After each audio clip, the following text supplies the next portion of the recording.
छोटी से छोटी पार्टी भी किस तरीके से बड़ी पार्टी को हिला करके रख सकता है, आप इसी बात से अंदाजा लगाइए कि कांग्रेस ने जब चुनाव समिति का गठन किया तो इस बात का ध्यान रखा कि बिहार से और खास करके सीमांचल से भी किसी को इस समिति में रखा जाए। इस चुनाव समिति में डॉक्टर मोहम्मद जावेद जो किशनगंज से सांसद है उनको रखा गया है। डॉक्टर जावेद को सोनिया गांधी, मल्लिकार्जुन खड़गे, राहुल गांधी, सलमान खुर्शीद के टीम में जगह मिली है और इस पूरे 5 राज्यों में जो अभी चुनाव होना है, इस चुनाव के मद्देनजर और आगामी लोकसभा चुनाव के मद्देनजर जो चुनाव समिति का गठन किया गया है उसमें बिहार के जो एकमात्र कांग्रेस के सांसद हैं उसे जगह मिली है। और जगह किस लिए मिली है चलिए हम आपको बताते हैं। इससे पहले मैं हूं अफरोज मासूम और आप देख रहे हैं सच्ची बात मीडिया। इस वीडियो को स्पॉन्सर किया गया है होटल ग्लेशियर अररिया द्वारा। अगर आप अररिया में कहीं रुकना चाहते हैं तो होटल ग्लेशियर से बेहतर कुछ भी नहीं। आपको यहां पे मिलेंगे लिफ्ट की सुविधा के साथ AC room, non AC room और मीटिंग एवं कॉन्फ्रेंस हॉल।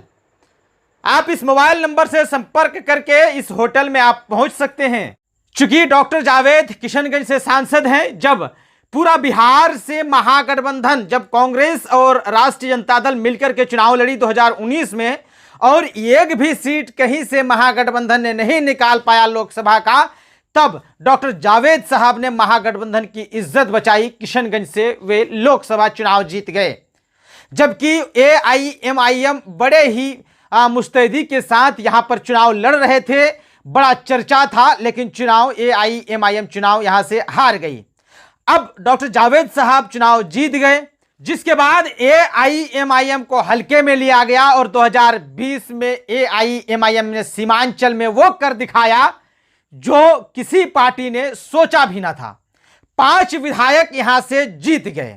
लगातार एक सर्कल बहादुरगंज, कोचाधामन, जोकीहाट, आमोर और बायसी से 5 विधायक चुनाव जीत गए। सीमांचल के 3 जिलों से 5 विधायक AIMIM का चुने गए और 5 विधायकों को चुने जाने के बाद पूरे इंडिया में खलबली मच गई कि असदुद्दीन ओवैसी अब अपनी पार्टी के विस्तार में लगे हैं और खास करके सबसे ज्यादा नुकसान कांग्रेस को होने लगा है। ऐसे में कांग्रेस को अब समझ में आ गई है कि जिस तरीके से 2019 में हमने चुनाव जीत तो लिया था, लेकिन चुनाव का मार्जिन बहुत ज्यादा नहीं था। अब क्या किया जाए जिससे कि सीमांचल के लोगों को लगने लगे, सीमांचल के लोगों को विश्वास हो कि कांग्रेस भी सीमांचल के बारे में, सीमांचल के लोगों के लिए सोचती है।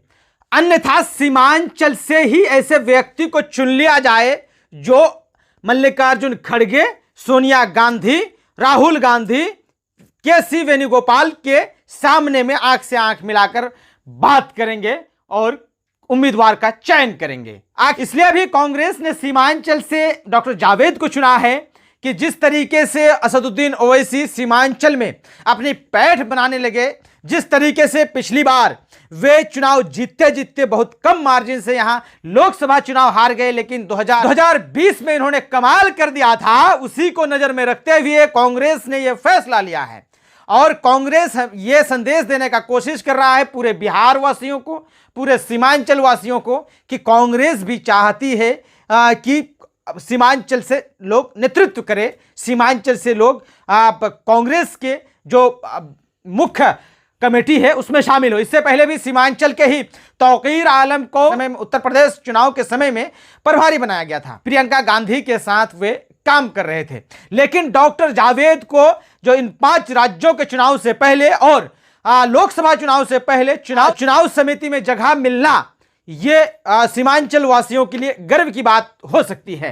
लेकिन यह सब संभव क्यों हो पाया, अब आपको खुद समझना है। सीमांचल के ही एक सांसद को कांग्रेस के चुनाव समिति में जगह मिली है और जो लोग इसके टिकट काटने की बात करते हैं उन्हें तो अब सतर्क हो जाने की जरूरत है कि अब इनकी टिकट नहीं कटने वाली है। चूंकि जो व्यक्ति खुद ही टिकट देने वालों में शामिल हो जाए तो उनका टिकट कौन काटेगा। इसी बात से आप अंदाजा लगाइए कि कांग्रेस का किशनगंज का लोकसभा सीट क्लियर हो गया। यह तय हो गया कि कांग्रेस ही किशनगंज से लोकसभा चुनाव लड़ेगी और कांग्रेस से डॉक्टर मोहम्मद जावेद ही चुनाव लड़ेंगे, यह भी लगभग तय माना जा रहा है। बहरहाल आप देख रहे थे सच्ची बात मीडिया, हमारे साथ जुड़े रहिए। सच्ची बात मीडिया के यूट्यूब चैनल को सब्सक्राइब करिए, फेसबुक पेज को फॉलो करिए। अगर लगता है कि हम कुछ कर रहे हैं तो आप हमारे इंस्टाग्राम पे भी जाइए, वहां भी हमें फॉलो कर दीजिए। ट्विटर में भी जाके देख लीजिए।